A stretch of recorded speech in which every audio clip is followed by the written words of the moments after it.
BTB listeners, thank you so much for checking out today's episode. Listen, if this episode inspires you, do me a favor, take 5 seconds to shoot me a like and subscribe to the podcast.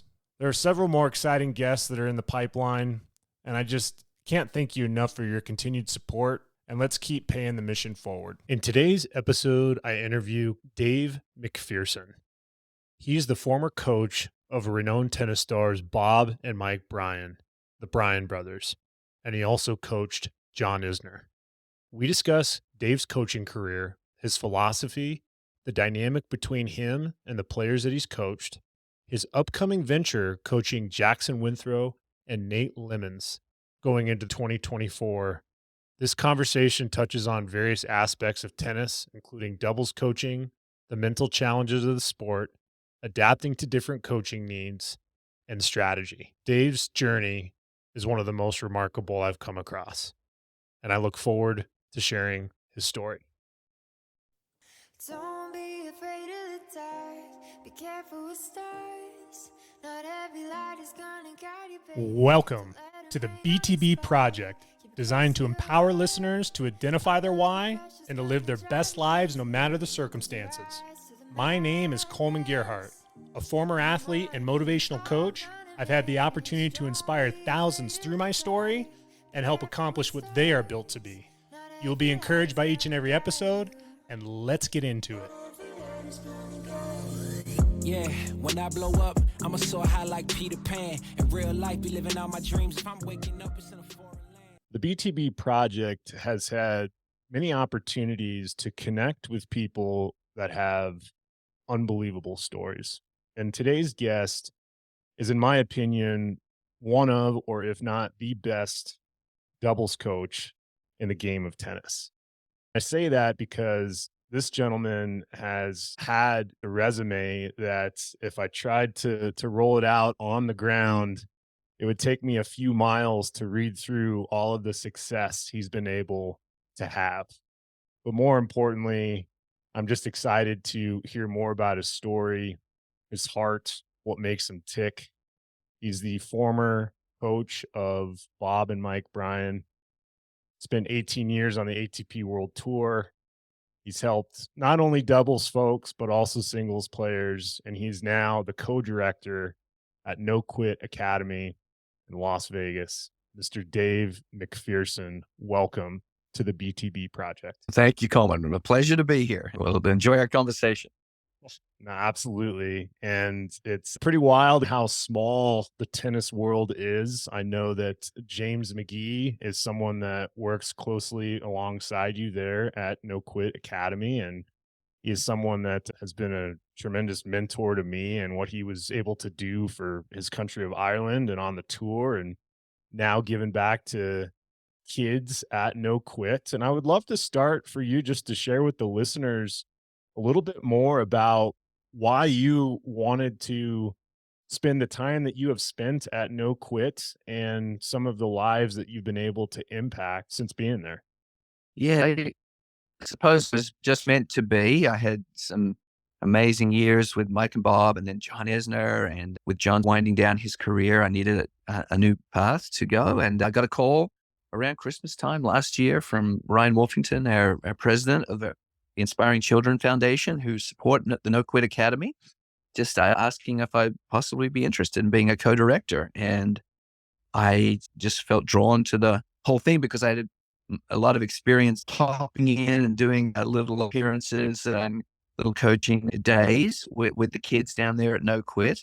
So I knew the culture, and I knew James McGee and Tim Blinkhorn, my fellow co-directors. And I was like, this is a worthy project. This is a chance to help more than just one person, or in Mike and Bob's case, two people. We do amazing work down there. We really help children that don't come from a lot of privilege and resources a lot of the time. And through tennis and our program and school, we help them get into college and hopefully go on to productive, glorious lives from, in large part, from the years they spent at the academy. Yeah, and that's just such a beautiful testament to who you are, what No Quit represents, and the Inspiring Children Foundation component of the mission of no quits is really touching to me and something that I can resonate with because growing up, and we chatted about this a little bit before we hopped on, is I had a very unconventional development with my tennis path, and I didn't have a lot of the resources as some of my counterparts did to develop, whether it's a country club environment or going to an academy or paying for lessons. A lot of my development was literally finding an open court that had a hitting wall and starting by just falling in love with the ball hitting my strings and the simplicity of the game. And when it comes to your career as a coach and your career as a player, Dave, I'd love for you to tap into when it comes to giving back to these kids.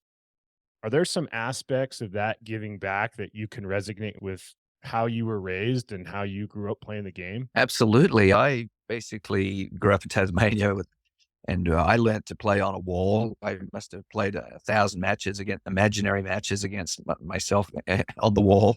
And that's basically how I learned to play. My dad also obviously was a good player and he guided me to a certain age.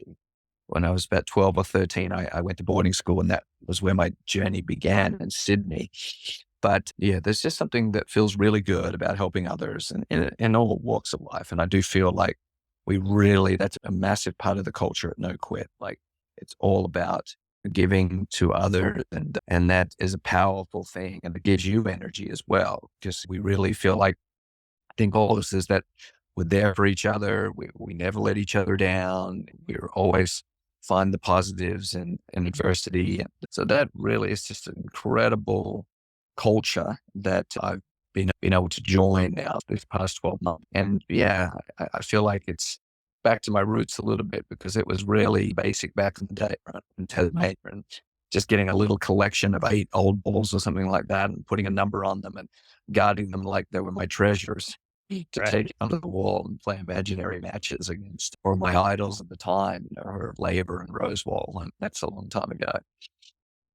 It's amazing how complicated the game of tennis can be, and I'm sure we'll tap into that, but the simplicity of it, your love and passion for it speaks volumes, and how it's helped resonate to what you're doing to help others is tremendous. I would love to walk down memory lane a little bit. You had your fair share of time on the tour and you honed in your game to play at the highest level and really honed in your game to play at the highest level in doubles. Outside of those moments as a kid growing up, at what point did you recognize that you had a talent for this? And would you start at that point setting some goals to be the best tennis player you can be? Yeah, I suppose once again, it was just meant to be. And back in, gosh, probably 1979 or 1980, they held a competition in conjunction with the Davis Cup tie in Sydney. The United States, remember McEnroe was on that team. McEnroe and Fleming were playing their guys.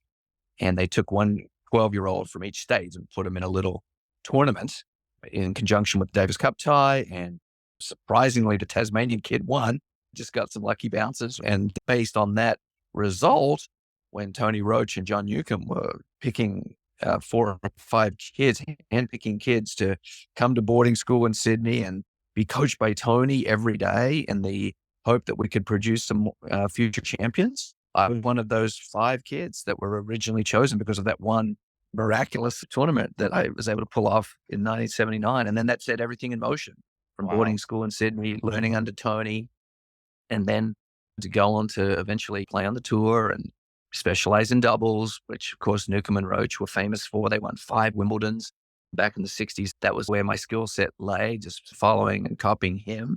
And then just to once again miraculously be put together by fate with Mike and Bob Bryan was just incredible. So that was a match made in heaven for me.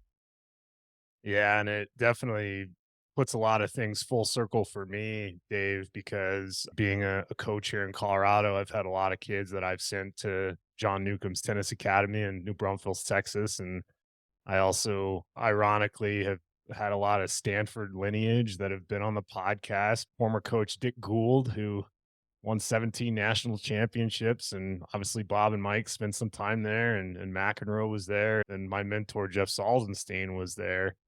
And it's really fascinating because this concept of doubles, I know that tennis can be deemed as a individual sport, and in the college world when I was playing, you play your doubles point and then you go play singles and you have to tap into both. But I just would be curious based off of your development when you were noticed and when you played on the tour.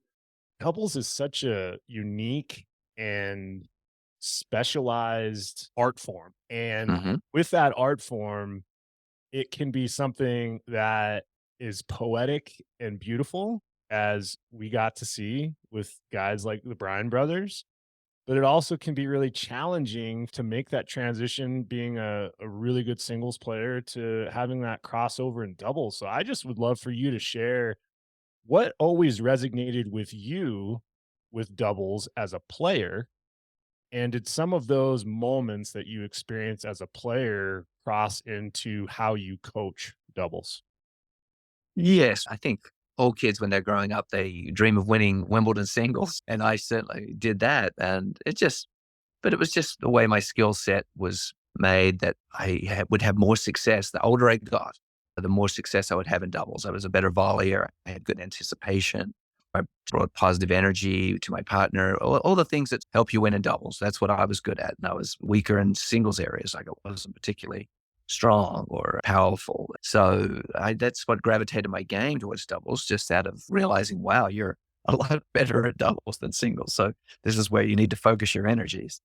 And then as a coach, my first pro tour assignment really was to coach Mike and Bob Bryan. So that was what I knew. And as incredible as they already were, they were just one little step away from what they ended up becoming. So we were just well suited to each other. And then after the career with Mike and Bob, teaming up with John Isner, it was a real challenge to get back and think in terms of singles again and rededicate my thinking to what works in singles. So it was just, that was a big shift, but it's all part of the process and the journey. Obviously, those are just the high caliber players that you got to be around. Obviously, as fans or as spectators, like I have been, greatness on the court, you see what they're capable of. But as a coach, I really resonated with what you said when you started with Bob and Mike, and they were having success, but they needed something to get them over the hump, to allow them to do something extraordinary. And really, at the end of the time that you spent with them, 15 Grand Slams, 100 ATP doubles titles, Davis Cup titles, Olympic gold medals. There wasn't anything that they didn't do, Dave. But I'm just curious, from your coaching perspective, what were they missing that allowed them to get over the hump? And how were you able to recognize that as a coach? Looking back, because they had lost 6 Grand Slam finals in a row leading up to the 2005 US Open. They were already the number one or two team. They just were having trouble winning the big matches. It was just a little bit of a crisis of confidence and belief in the big moments. Just having a fresh voice for that 2005 US Open to be a buffer between them, because that was always the challenge with the twins. They had the incredible communication, but someone had to make decisions. Like they just needed someone to be their intermediary or their little captain of the team. Yep. That seemed to, they functioned better. Like when we would get together as a team and I would give them my thoughts on what they needed to do as individuals and as a team and what the opponents were going to bring to the table. So it's just maybe some good structure there that took away as twin brothers. Of course, they were prone to fighting as twin brothers are. So Yeah. when things didn't go well on the court, it was very easy to be combustible. So to have sort of me to just be that like captain of the ship, if you like, I think took a lot of the pressure off them, and they were able to just focus their energies a little bit more productively. And then once they'd won that first US Open, they played a beautiful final, beat Bjorkman and Manny, just a dazzling display in 2005, and then another crackerjack match in the Australian Open of 2006 where they beat Pays and Dam.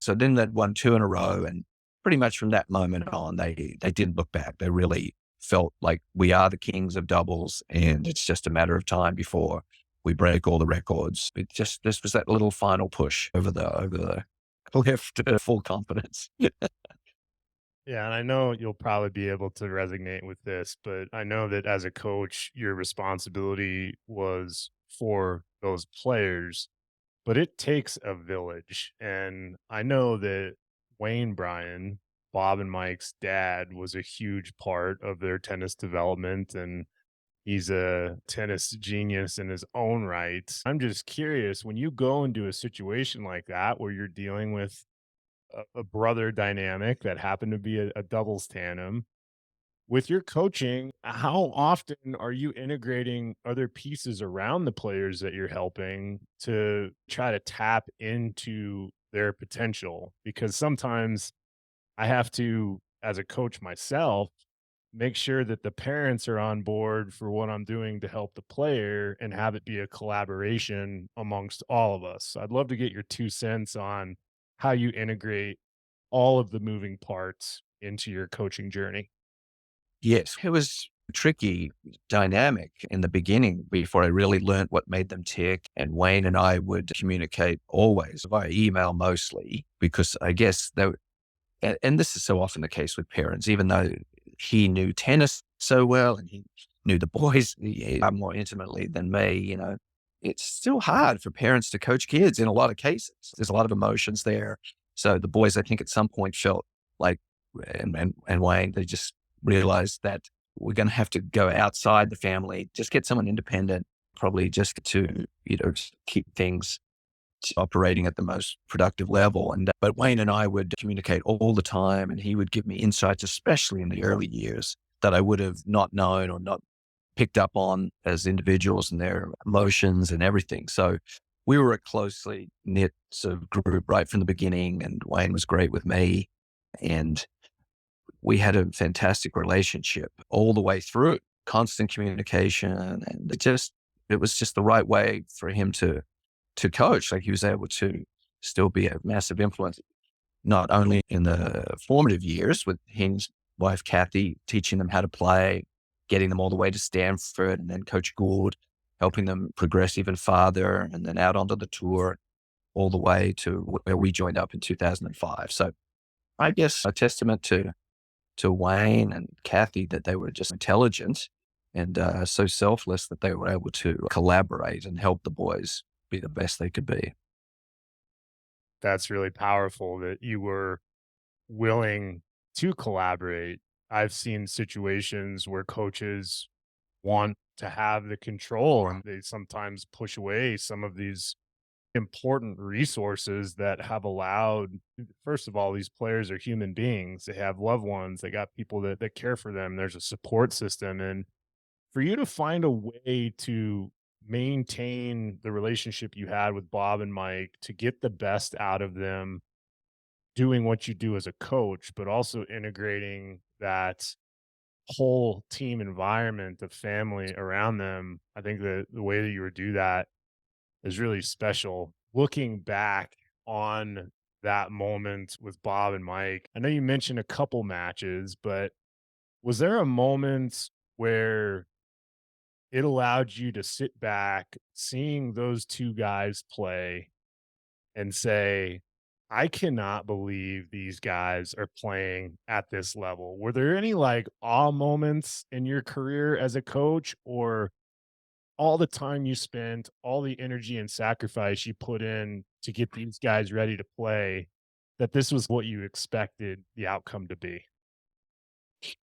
In general, they were just so consistently outstanding that it was just a procession of tournaments that stacked into years, that stacked into a career. But certainly there were some wow moments, and probably one that comes to mind is the Olympic gold medal match at Wimbledon, where they had really bashedly set their goals to win that, which puts a lot of pressure. And there was enough pressure just being number one or winning Grand Slams, but they wanted to win a gold medal for their country really badly. So the pressure on them that day was enormous. They were the favorites, but they were playing a very formidable team in Songa and Lodra, who were well suited to grass. And Lodra had beaten them in a Wimbledon final previously. So this was a really big challenge. And just the way they stepped up and played a great first game to break serve and then held on, I think, to win the match 6-3, 7-6 for the gold medal. That was a wow moment. So guys are so courageous. Not only are they a lot of courage and self-belief to play such a great match when you wanted it. Yeah, no, absolutely. And I'm always curious when players like that win a gold medal, does the coach get a gold medal too? I think the boys made me sort of a replica gold, which was super nice of them because I was just their personal coach. Yeah, Because I wasn't the US coach. Jay Berger, I think, was our US coach, if I right. remember correctly. Nope. And we had Mike on the team trying to draw on those memories. I hope I got that right. As a personal, just individual coach, I was just lucky to even be there. I wasn't officially nominated as the US tennis coach, but the boys, they were great. They got me a replica gold medal, which I have back in Tasmania at my mom's house. Gotcha. No, that's awesome. I'm just curious because obviously you've been able to coach one of the greatest, if not the greatest doubles tandem of all time. I am currently a high school coach out here in Colorado. Got a very competitive tennis program that has allowed us to have some connections with some other pretty good doubles players from the tour. And there's a gentleman that spends some time with us the last couple years, Oliver Maric from Austria. I don't know if that Yeah. name rings a bell. Of course. Yeah. No, he was one of the Bryans' rivals for many years. Yeah. Wonderful doubles player. Yeah, so he's out helping a couple of our high school practices, and it's just been neat to pick his brain on ideal double strategy and some of the general ins and outs of doubles. But I'm just curious if you had four people on a court and they were, I would say, average or above average tennis players, and you're teaching them doubles 101, what's the Dave MacPherson rule of thumb on how to maximize your doubles potential? I guess Mike and Bob and we used to just break it down into 4 games. We'd address all 4 games: Bob serve, Mike serve, and each of the opponent's service games. So we'd talk about how best to hold Bob serve, like where is the best place to serve, and how involved should Mike be at the net. Oh, it's an elaborate process, but that's how we used to do it. We used to say, okay, the match is comprised of four games, and let's talk about each game and talk about how best to win that game each time. So that was how we would do it. But when the boys were serving, obviously, it was very important about where we placed the serve. We tried to get the net man involved as much as possible because he's the person already up on top of the net, very close to the net. So if he can get his racket on the ball first, that really increases your chances. If you're a competent volley, of course, or smash, that increases your chances of holding serve. So we had a number in mind of at least 2 points a game where the net player would finish the point on the third shot for the server. And if you weren't winning 2 points a game in that regard, you weren't doing your job. So there was a desperation from the server's partner. And I think that's a great rule of thumb for people at most all advanced levels, that the net player or the server should be trying to win at least 2 points a game for the server without even if the server can put his serve in the box, especially if he can put it in the box in a location that he says he's going to put it in, then the net man should be able to do that for him. And then on the return, obviously, it's your job as the returner to avoid the net player, either by lob or by going down the line or being accurate with your cross-court return. Once you've gotten the ball to the server, then it's an even level playing field, and then you have a chance to break serve. But if you don't get the ball past the net player on the first return, then there'll be some difficulty in breaking serve. So that, in a kind of a very simple nutshell, is like the themes that we would focus on. Yeah. That's awesome. And the last tactical question I have for you is there's this interesting dilemma out there. You said being the first person at the net to get the ball on your racket with the volley, but there's a lot of singles players that struggle up there at the net. And I've seen a lot of predominant tour guys play two back. And I just would love to get your 2 cents on formations and ideal formations and doubles. Do you really need an ideal formation, or is one up, one back really just the way to do it? I know Mike and Bob played a lot of 2-back, especially against the bigger serving teams. And I think most at the higher level, when the serving is good and the net player is active, it makes all the sense in the world not to be one up, one back on first serve return. You give yourself a chance to extend the point and make it tougher for the server to hold if you're two back on first serve. Mike and Bob, we would obviously talk about that a lot before every match. And yeah, traditionally in the old Newcomb and Roach days, they didn't do that. They played their returner's partner out nearly in all situations. Everything was on grass back then. So you rarely got a good bounce. So your chance of hitting a good ground stroke were not good. The conventional wisdom back then was just stick the man up at the net and don't let it bounce. Right, get the returner's partner involved at the net as much as possible. But it evolved, and now I would say this conventional wisdom is to be two back on first serve quite a lot. I love hearing you say and walk through that, because there's so many nuggets and words of wisdom that we can learn from you when it comes to the game of tennis and doubles. It's interesting because you make a shift to go to the singles world with a guy like John Isner, and a very unique path that he had coming from Georgia and taking more of a traditional path to where you play your 4 years of college, you go on the tour, and he's a pretty tall guy, a big serve, and maybe almost more unorthodox to what you were used to with Bob and Mike. I would love to hear, what was that transition like for you? How did that relationship start? Yeah, John and I were really good friends even before we started working together.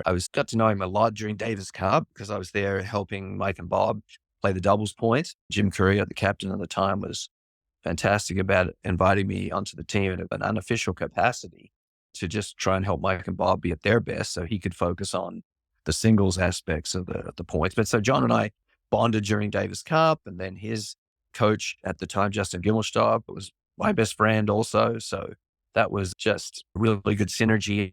And we had so much in common. We both love our sports so passionately. So we could talk about hockey and football all day. So we were just two peas in a pod as far as personalities.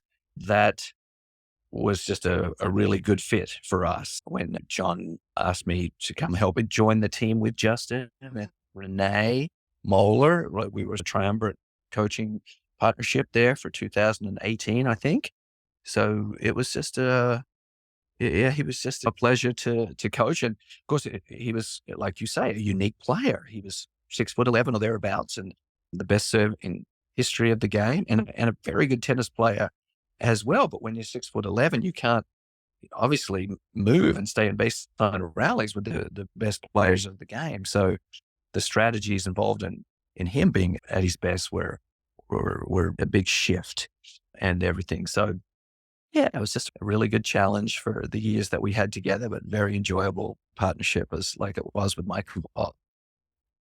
Yeah, and knowing how big his serve was, I'm just curious, from the time that you worked with him, what was the biggest serve you saw him hit? How quick was it? His serve was just such a thing of beauty. It was so rhythmic and so clutch. Like the bigger the point, the more likely John was to hit a thunderous serve right in the corner, all four corners. No one knew for sure where he was going, and it was the best I've ever seen. And it was just incredible. The players of today are so amazing. They stay way back deeper than they ever used to. So It's I true. mean, Nadal on the slower surface, they would get way behind the baseline on these bigger courts, and they would extend the rallies and make it very difficult for John to just end the point with just a serve, with their incredible athleticism and range. So then obviously the advantage, as soon as the point started, just from the movement differential, even though John had an amazing forehand, a nice backhand, and beautiful touch, just the movement differential shifted the scales in someone like all of these singles players of today were just so incredible movers and baseline players. So there was always a challenge for John to break serve, because even Yeah. if he hit a good, strong return, he really had to come up with four great points to get a break. And oftentimes 2 or 3, yeah, he could manage, but that last elusive break point was tough against a Rafa or Roger or Novak. It's so tough to basically be asked to hit a cold winner, because apart from that, like, it was hard to beat these guys. You can't run, and they're from the baseline. So yeah, it was a challenge, and a great journey. It's a type of playing style that I can relate to. I was a big server, big forehand. I did not want the points to last very long. And watching John's career and watching him have success, it reminded me a lot of a guy like Andy Roddick. Andy Roddick was the one that I always looked up to as a kid and watching him serve. And now we're seeing what Ben Shelton's doing. And there's a lot Yep. of opportunities for these big servers to continue to have success. And I just love that you've been able as a coach to tap into not only that passion that you have for doubles, but to do what you did with John. But I want to pivot real quick because I know that you also spent some time, I believe, in the college tennis world at George Washington University. Would you mind touching on your experience and what it was like to do some time in the college scene and how that was different than some of the tour players you worked with? Yeah, no, that was a big adjustment for me. It was time between coaching Mike and Bob and John. And yeah, I had that opportunity to coach in Washington, and it was just a little respite from the tour for me. But and I did love certain aspects of the college coaching, certainly the team camaraderie and the energy of college. That's just really something special. So I really did had my moments of really enjoying the college coaching, but there's a lot that goes into being a college coach that's outside tennis that wasn't as well suited to my personality. So in the end, I realized I'm a lot more better suited to being a professional coach than, sort of all the stuff that goes into being a college coach that I'm looking for. It was just too much paperwork for me in too It's much funny jumps you through say hoops and rules and regulation. Yeah, I will never go back and do it again. I can safely say that. No, it's funny you say that because I had the privilege of having Coach Greg Patton on the podcast, and he had a tremendous run at Boise State. And it was interesting because even throughout all of his success as a college coach, he ended up spending 1 year being a high school coach in Boise, Idaho. Yep. And he absolutely despised it. He did Yeah. not gel with just the difference of the parent dynamic and some of those situations. He was so excited to give back to those kids, but he didn't realize some of the ancillaries that came with it in the high school world. And me being a 17-year high school coach, I understand some of those challenges and talking to some of my friends that are current college coaches and then the rules and regulations and recruiting and things like that. I just appreciate your honesty that you had enough self-awareness to know truly where your skill set is. And it walks us right back into what you're up to now. I know that you're recharging your batteries in California, getting to spend some time with family. You're back on the tour, helping a really exciting doubles tandem that is looking to do some great things in 2024. I'd love for you to share with the listeners what is this next step in your journey to helping this doubles team on the tour in today's day and age. Yeah. It's an interesting story, really. That Cincinnati tournament of this year, mid in the summer, I was just chatting with Bob Bryan, and who's now our Davis Cup captain, for the United States. And he said there's a young team that I think would be really a good fit for you to possibly coach. So he put us together, Nate Lamons and Jackson Withrow. They're in their late 20s and they're just coming on really strong right now. And they almost made the World Tour doubles finals this year. We cracked the top 10 teams. So they were playing at a very high level. So we teamed up forces in the off season here. They came out to Las Vegas, put in a training week at No Quit. We're leaving right after Christmas to go back and attack the Australian summer. Yeah, it's an exciting time. Just really go back into put my Mike and Bob cap on a little bit, even though they're not twin brothers, to coach doubles at the absolute pinnacle of the game. It's going to be fun. That's exciting. And to be able to right off the start of the year to go back to your homeland. I know that Tasmania is where you grew up. Australia is a huge, important part of your life. And I think it would be awesome to hear what it means to you to go back to Australia, to that tournament, and maybe some memorable moments you have from Bob and Mike, but also what you're looking forward to with the new doubles tandem. Yeah, no, Australia was always really kind to Mike and Bob. They won, I, gosh, they won a lot of Australian Opens. I might get the number wrong, so I won't even like say it, but it seemed like they won more Melbournes than they didn't win. Like from 2006 onwards, like that was just a happy hunting ground. And for whatever reason, they just flourished down there in Rod Laver Arena. So many good memories from Melbourne and then going back to Tasmania to see my family. So it's just so many magical memories there. And now we'll see, just one year at a time. Nate and Jackson, they should be well suited to the faster hard courts. It's very much like playing in the States. It's warm, we're playing on a hard court. So we'll see what unfolds down there. I love it. And coaching, and I've been fortunate, you've been fortunate to be a coach, be a mentor, to help people. And my mission, coach, is really to be a coach like I never had. I had a lot of coaches that drew some negativity in my life, weren't always as encouraging as I would have liked them to have been. And I just went on mission that when I had my career and my career ended as a player, to just be like a coach I never had. So as I'm saying that, Dave, I just would love to hear from you based off of your experience. What do you believe makes a good coach? You're trying to get them to be the best version of themselves that they can be. That's the big challenge. And tennis is such an individual, emotional sport. And so often you see players being far below their optimal level. They're getting emotions get involved, nerves, fear, doubt, frustration, all the negative emotions that can come out in a tennis match because you don't have teammates to carry you and bond with and get you through those situations, adverse situations. As a coach, you're doing the best to give them a clear, calm, positive, confident mind. And then, of course, you're working on their game as well. But if you can accomplish the mental serenity and Mm, determination that it takes, that combination of being a fierce, determined, no quit competitor, and also a calm, cerebral, getting the best out of yourself person on the court. If you can accomplish that, then it comes together. But that's just so much easier said than done. So it's a constant struggle and it's a week to week proposition. Like sometimes you get it right and your words seem to trigger good responses with your players, but they're human beings.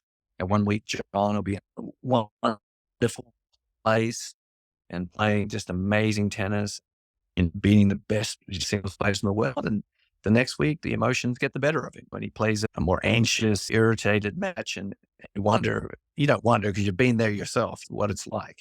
But it's just part of the journey is you're always striving to find that perfect mental space, emotional space. yeah, the ability to, and I want to get your 2 cents on this, is I firmly believe that when I'm helping somebody as a coach, I don't want to coach at them. I want to coach with them. And I often find that some of the most powerful moments I have as a coach is when I'm not saying anything, but when I'm listening. So as I say that to you, do you find that listening component in what you've experienced with your success just as important as any tip or advice that you give as a coach? Absolutely. With everyone that I've coached, I always choose my words very wisely. I try not to overcoach and like you say, coach at them. Like you're just trying to get them. Sometimes listening can be, and then just guiding them in a good direction themselves can be more powerful than just rattling off a bunch of instructions. So yeah, everyone's different though. Some players need to be barked at more. Some people need kind of a softer, quieter hand. You really have to be adaptable as a coach and understand what gets the best reaction out of each person and each player. I try to be as adaptable and versatile as I can, depending on who I'm coaching. But my most comfortable space of coaching is to be positive, to be calm, to not place too much importance on the result. It's just the process, and that I think works for a lot of players. But there's times when you definitely need to rev up the intensity and challenge it with Mike and Bob. Like there are a couple of times I can remember really challenging getting pretty fired up, or like in a football coach situation, you would imagine, when I felt they needed a spark. And so it's just, it's not just one formula. It's every tournament, every match is a different question sometimes. So you have to really be adaptable to the situation. Well said. I have a couple more for you here, Coach, and it's along the lines of what you're most proud of.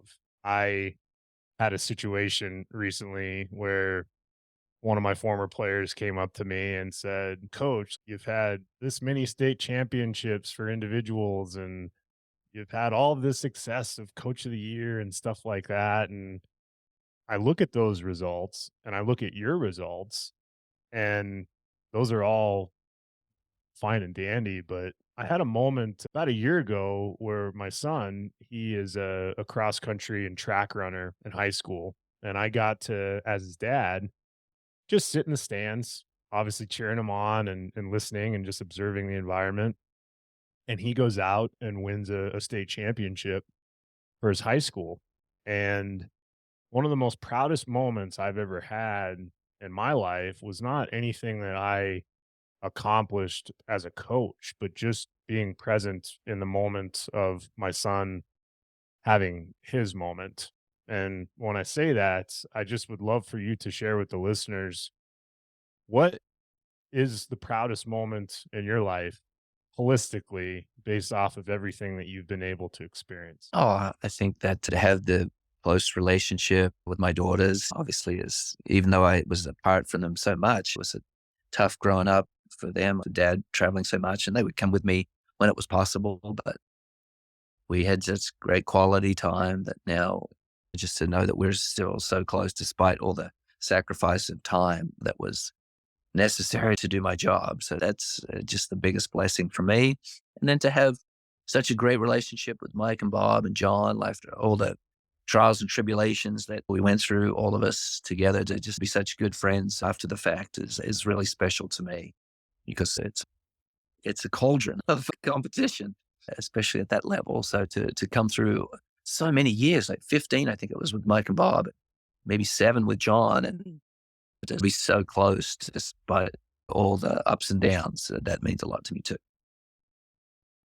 And lastly, you've obviously gained a tremendous amount of perspective through your journey, and there's a lot that you've learned to this point. I just would love for you to go back to that 17, 18-year-old Dave MacPherson, building up your ranks in the tennis world and getting that opportunity that you did with some tremendous coaches back in the day that really catapulted your development. And I just would be curious to know, if you had an opportunity to go back to your 17 to 18-year-old self, knowing what you know now, what advice would you give?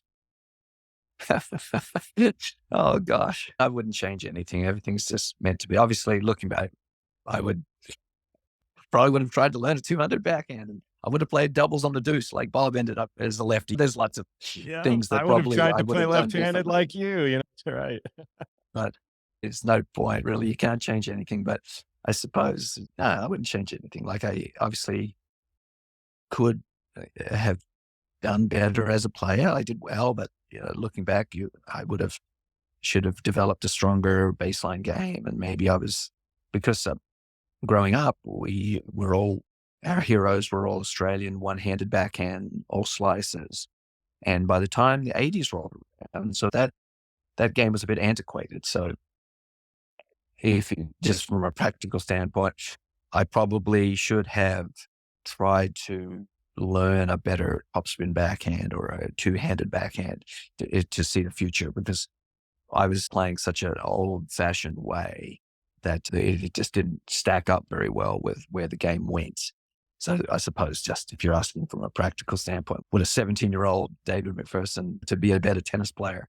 That's what I probably needed to do. But I was so used to my slice backhand, I used to just poke it in there and it was good for that particular moment in time. Fantastic, Coach. I cannot thank you enough for the time that you've made for me today. I know that you're recharging your batteries there in California and that you have a busy year ahead in 24. And there's just so many nuggets that we got to learn from you today. But most importantly, I'm proud of you. I am very humbled to hear your heart and your passion to help people, something that deeply resonates with me. And a tremendous story, one of the greatest coaches of all time in tennis. And I can't thank you enough for joining me on the BTB project. It was my pleasure, Kollman. I enjoyed every minute of it. Excellent. Listen, if this episode inspired you, do me a favor, like and subscribe to the BTB project. Better yet, send the episode over to a friend, family member, or colleague and let them know why it impacted you. It's these types of stories that allow us to understand what we're capable of, and more importantly, to keep paying the mission forward. I'm proud of each and every one of you. And until next time, take care. You're told I'll be your heart temptation.